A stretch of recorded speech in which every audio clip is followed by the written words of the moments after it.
তো আজকে ওই ঢাকা কলেজের একটা বাসে মনে হয় আইডিয়াল কলেজের কিছু স্টুডেন্ট গিয়ে প্রথমে অ্যাটাক করে।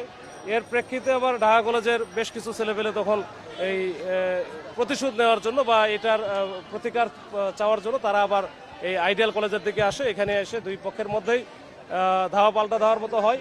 এর মধ্যে পুলিশ আসে, পুলিশ আসার পরে তা ঢাকা কলেজের ওদেরকে ডিসপার্স করে ওদেরকে একেবারে ঢাকা কলেজের ভিতরে ঢোকায় দেওয়া হয়। এখন ঢাকা কলেজের কেউ নাই, সিটি কলেজ এই আইডিয়াল কলেজ যেটা আছে এখানে কিছু ছেলেপেলে খুব ছিল, অ্যাগ্রেসিভ ছিল। তো তাদের মধ্যে কিছু আহত হয়েছে। এখন এটা আমরা কথা বলেছি ওদের সাথে, এই আইডিয়াল কলেজের প্রিন্সিপাল সহ আমরা সবাই মিলে এই যারা বিক্ষুব্ধ ছাত্র আছে তাদের সাথে কথা বলেছি, তাদেরকে চেষ্টা করেছি তাদের এই রাগ ক্রোধ বা এটা কমানোর জন্য।